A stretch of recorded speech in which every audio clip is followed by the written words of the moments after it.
Hi. Hi, and welcome back. This is part 3 of our European road trip. If you remember, in part 1 we drove through France and for the first time visited the Black Forest in southern Germany. And then in part 2 we drove on across Switzerland to another new destination, which was the lovely Lake Como. But our real objective of the whole trip was to get to Slovenia. So this is our video of the time that we spent there. Enjoy. Enjoy.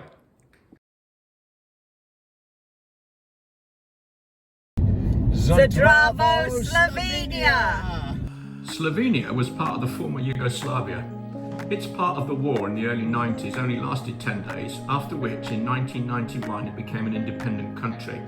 It's bordered by Austria, Italy, Hungary and Croatia. We'd fallen in love with Slovenia when we visited the country a couple of years ago, visiting the capital Ljubljana and the Julian Alps in the northwest, but we'd never been to the coast. It has a tiny coastline of 47 kilometres on the Adriatic Sea, and that is where we were heading now, to the beautiful town of Piran. We just made it to Piran. It's taken 1,250 miles, a week, including two big stops. But here we are, and it's absolutely fantastic. The location of the hotel is A1, and we're just exploring the town for the first time, looking to try and find a bar for the football. There's a stunning harbour as you drive through the old town gate, and we were lucky enough to find accommodation in an old building overlooking the harbour. The room rate included parking outside the old town, so we dropped off all our luggage and drove back to the car park. If you're planning to stay in the old town, it's good to remember this, as you can't leave your car at your accommodation. There's a massive open town square a few metres from the harbour and our accommodation, so it was easy for us to get around. Piran used to be part of the Republic of Venice, which explains the Venetian architecture. It's a chap called Giuseppe Tartini you can see, a composer and violinist, and we felt as if he was overseeing the square's activities. We wandered about in every direction along cobbled lanes and alleyways filled with bars, restaurants and ice cream kiosks, which we thought were every bit as good as the Italian ones. We climbed to the top of the tower of the Cathedral of St. George, built in the 17th century, and have breathtaking views of the whole of Piran and the sea. We didn't have a sea view, but the water was so close it was easy to stroll across the road and go for a swim. So we headed out to the square on the first evening. At one end, the Mediterranean International Folk Festival, known as MIF, was in full swing, as you can see. These gentlefolk were competing with boisterous Dutch and Turkish football fans in bars at the other end of the square. We've fallen in love with this restaurant called the Piran Art. We've had 2 wonderful vegan and vegetarian meals over the last couple of nights. Really lovely food, really unusual, and we're going to go in and hopefully have a chat to one of the owners. This is Samantha, who is part of the family that owns the place. Yes. Can you tell me the story about the restaurant? Wow, how long do we have? Okay, so long story short, actually we have a family boutique hotel for the 5th year now in Piran. Okay. So what our aim is, actually this is not a business for us because I'm vegan. So for me, facilitating the awakening of people into the non-violent way of living is a mission, right? It's not a business. So you're promoting vegetarianism and veganism by having the restaurant. Exactly, yeah. So and we love people, right? This is we love when you're happy. This is what drives us, right?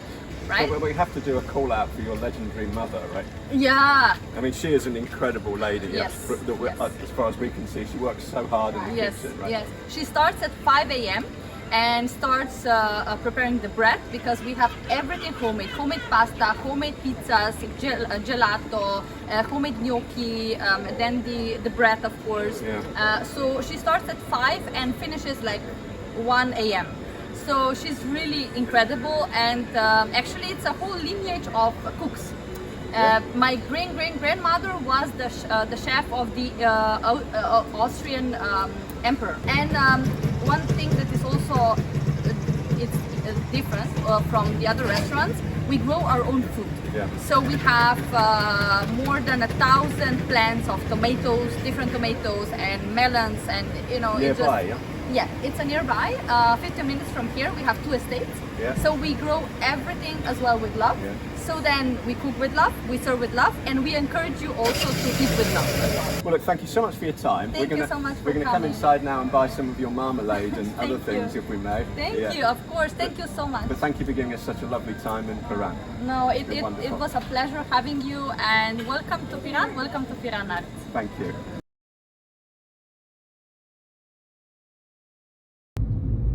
Pozdrav Croatia! Hey! Hello. So this morning we've headed off from our base in Piran and we're heading south to Pula, which is in Croatia. As you just saw us go across the border. It's only going to be just over an hour, so it's a short hop. But it doesn't mean another country for us, which is great. And we're heading down to look at the amphitheatre, which ever since we started coming to the Roman amphitheatre, ever since we started coming to Croatia, I've always really wanted to go and see it. It's one of only about 6 of the big Roman amphitheatres that are still left standing. There's obviously the Colosseum, and there's one in France and a few others dotted around Europe, but this one in particular is extremely well preserved, so really looking forward to it.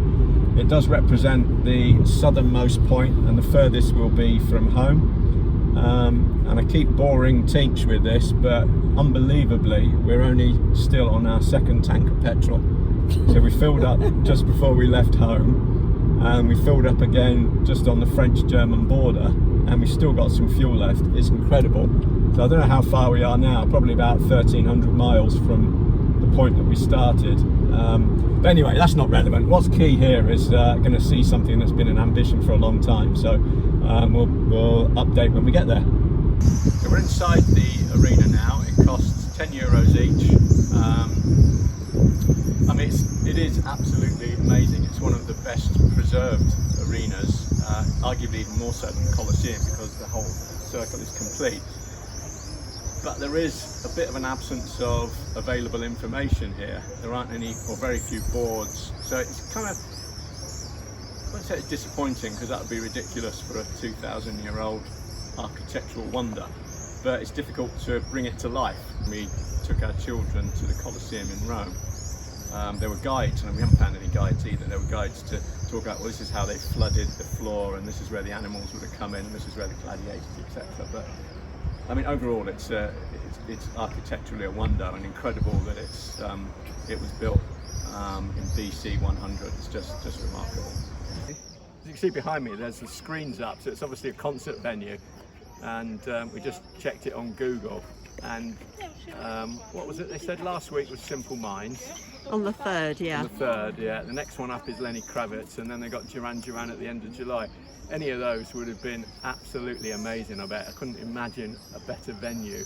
Oh, there was an opera to watch singer the as well, concert. right? And an opera singer as well, yeah. It would have been brilliant, but that didn't work out time-wise, but wow, what a venue for a concert. We would also recommend a trip out to the Sokovia Salina National Park, which we visited on the way back from Pula, but is actually only 10 kilometres from Piran, and there are plenty of frequent buses.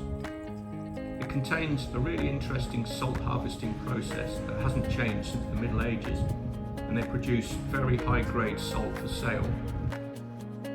This one here only cost €8 for the whole bag.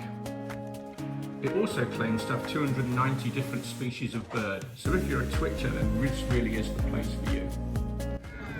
So it's our last evening here, and people are stopping to watch the sunset now.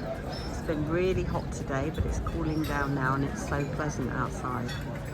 We're going to be really sad to leave tomorrow, and we've absolutely loved it here.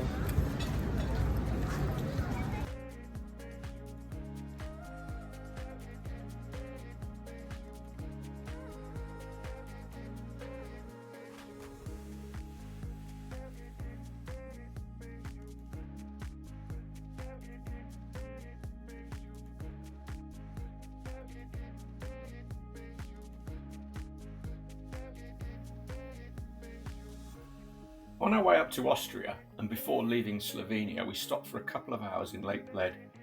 We'd stayed for a week here a couple of years ago and relished the opportunity to go back to reminisce and also to catch up with our old friends Andrew and Fiona, who happened to be there at the same time. It was a great way to end our wonderful time in Slovenia. In the final part of the road trip, we'll be in Salzburg and driving through Germany on the way home. See you next time!